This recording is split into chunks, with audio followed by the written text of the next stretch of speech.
good morning ma'am. Hello, good morning classmate. Our topic today, it's all about laro ng lahi. So what comes first in your mind when you heard about laro ng lahi? Or what is laro ng lahi? Laro ng lahi is a cultural treasure or yaman ng lahi, cherished by generation of Filipinos, if favorite pastimes that is close to the hearts of Filipinos, encompassing generations from our grandparents, no, to our parents and to among the youth and toddlers today. So next, the concept of laro ng lahi refers to the traditional or native, like what I said kanina, na refers to the traditional or native sports of the Philippines. The first palaro ng lahi was held on Laog, Ilocos Norte on February 10, 1984. It's recommended as one of the best lead-up games and activities for students from grades to college level. So, considering that almost 60% of the mass populations in the Philippines don't have computers and still can't afford the high-tech games, no? The high-tech games like gadgets, new phones, new gadgets, like hindi naman lahat ng tao sa Pilipinas makaka-afford ng ganon. And the Filipino traditional street games are still a favorite pastime among the children in the heavy urban areas and provinces. So, like in our province, no? So, halos lahat naman siguro ng mga province may kanya-kanyang diskarte sa paglalaro, no?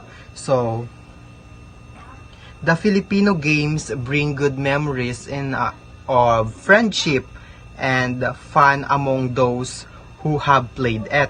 It brings a smile among our elders whenever they remember the days when they used to play it.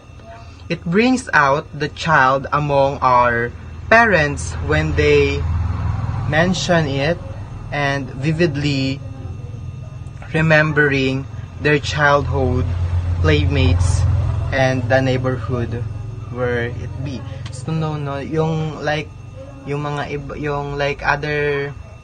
the older, no, yung mga matatanda, kapag naaalala nila yung mga ginagawa nila dati, so natatawa na lang sila.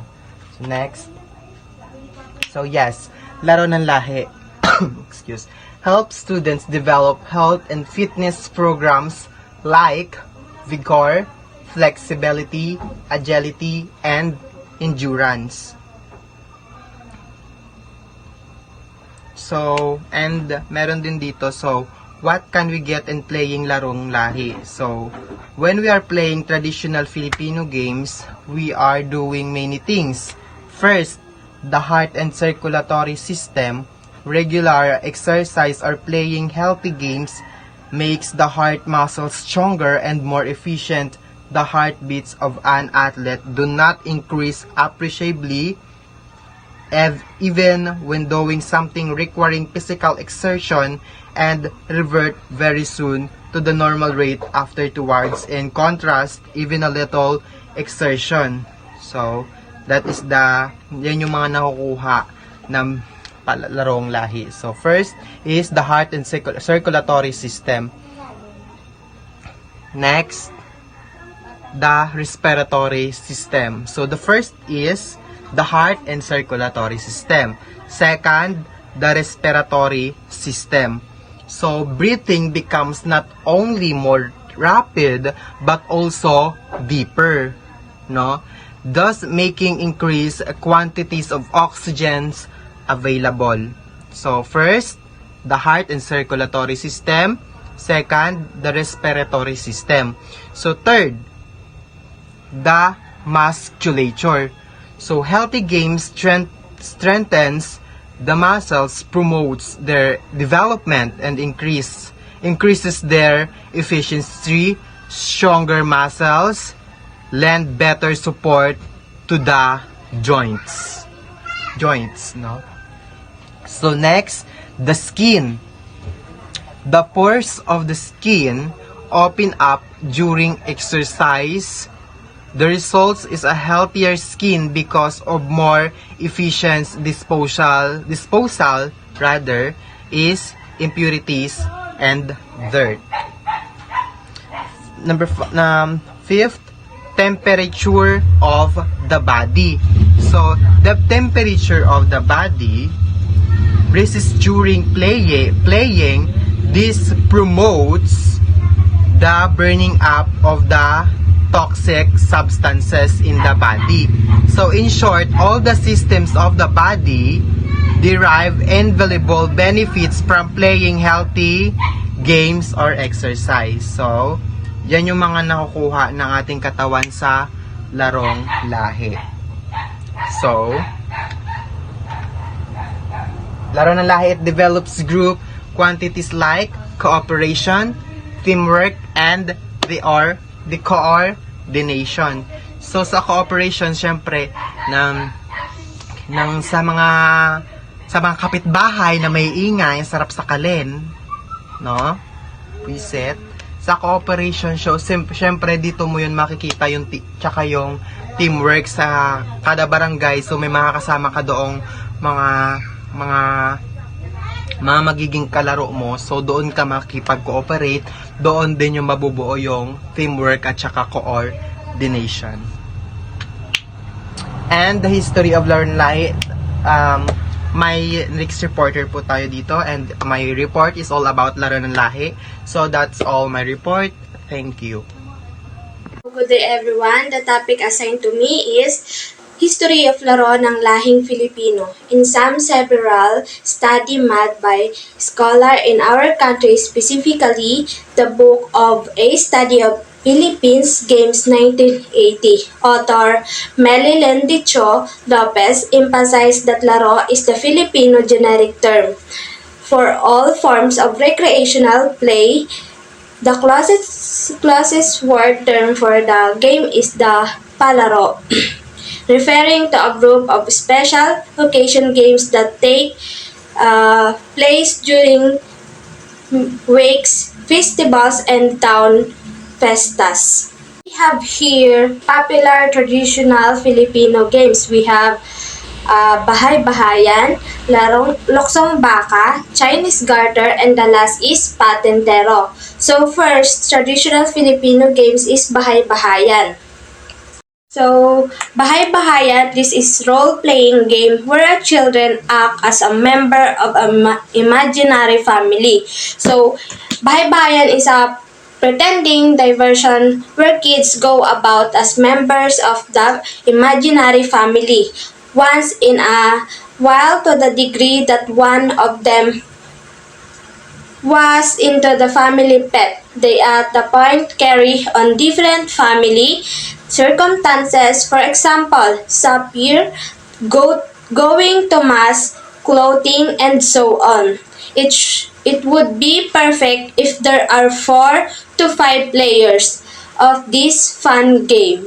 The next popular traditional Filipino games is Luksong Baka. These games left us with a lot of scars growing up. Luksong Baka in English is Jump Over the Coucharot. Is a traditional Filipino game that originated from Bulacan. It involves a minimum of 3 players and maximum of 10 players, and involves them jumping over the person called the baka. The main goal of the players is to successfully jump over the baka without touching or falling over the baka. The next popular Filipino traditional is Chinese garter. So, Chinese garter is one of the fewest traditional games that is still very visible today. The primary objective of this game is to crosswise over the garter without being tripped. In each round, the stature of the garter increase the garter by and large begins from the lower leg level, and after that, knee level, etc., until the point that the garter is situated over head. So the last Filipino traditional games in the Philippines is patentero. So patentero is a played on rectangle grid drawn into the ground, usually 5 to 6 meter or 16 to feet in length and 4 meter or 13 feet wide. It is divided into 4 to 6 equal parts. Two teams are needed, each with around 2 to 6 players. The object of game is to cross the rectangle back and forth without getting tapped. The rule is simple. There are two teams playing, an attack team and defense team, with 5 players for each team. The attack team must try to run along the perpendicular lines from the home base to the back end and return without being tagged. Like what I said kanina. By the defense players, I miss by playing in the streets though. So that's all the history of Laro ng Lahi. We have the popular traditional Filipino games. We have the Bahay-Bahayan, Chinese Garter, Luksong Baka, and the last is the Patentero. So good morning everyone. We will discuss or tackle all about the benefits of laro ng lahi. So what are the benefits of laro ng lahi in our health? O ano nga ba ang kahalagahan or benepisyo ng paglalaro ng lahi sa ating katawan o sa ating kalusugan? So laro ng lahi emerge its importance in terms of health, culture, social aspiration, and values of pupils. Through playing this laro ng lahi, it will develop our motor skills, body coordination, exercise locomotor, apply skills-related activities, and also enhance mental capacity. So, we have here the 9 benefits of laro ng lahi. So, the sixth one is the mental stability. Mental stability is yung resulting to have a positive outlook about life. So, pag naglalaro tayo ng laro ng lahik like patintero, yan, nag-i-enjoy or iwas stress tayo at nagkakaroon tayo ng positive na pananaw about sa ating buhay. The next one is the good emotional condition. It provides us a good feeling like fun and excitement, which is a good for us. Then, the next one is building relationship. So, dito na natin sa paglalaro ng lahi, yung may nakakasalamuha like teamwork, yan, development, cooperation, and bond to our teammate. So, the last one is the nationalism. This is the most important aspect that we can get developed in playing laro. So, nationalism is the most important aspect that we can get or develop in playing with a sense of loyalty, like that, patrolling feelings and principle. So, yun lang. God bless and thank you. Is recreation. Recreation pertains to activities done for leisure to promote a person's well-being and growth. It brings about a sense of mastery, achievement, exhilaration, acceptance, satisfaction, success, personal growth, and pleasure. It enforces and positive self-image. It is also means to socialize, meet people, and gain new friends. Characteristics of recreation. Number 1. It involves voluntary choice and participation and Characteristic of recreation. Number 1. Involve voluntary choice and participation of the individual. Number 2. Include physical activity that are well organized, date and time flexible, suited to the individual need and controlling by the individual turn of location, time, clothing, and environment and other conditions. My name is Jerson Gonzalez. This is my report. Characteristics of recreation is and participation of the individual. Nasasangkot ng voluntaryong pagpili ng pakikilahok ng isang individual. Includes physical activities that are well organized, date and time flexible, suited to the individual. Ang mga physical na aktibidad na nakakaayos ng petsa at oras na naayon sa isang individual. Focus on the individual's participation more than on the results. It supports positive mental health and improve social skills along with promoting physical health. Accessible and available to all regardless of socioeconomic status, age, sex, and disability. Sinasabi dito ay na-access at nagagamit ng lahat, anuman ang status mo sa buhay,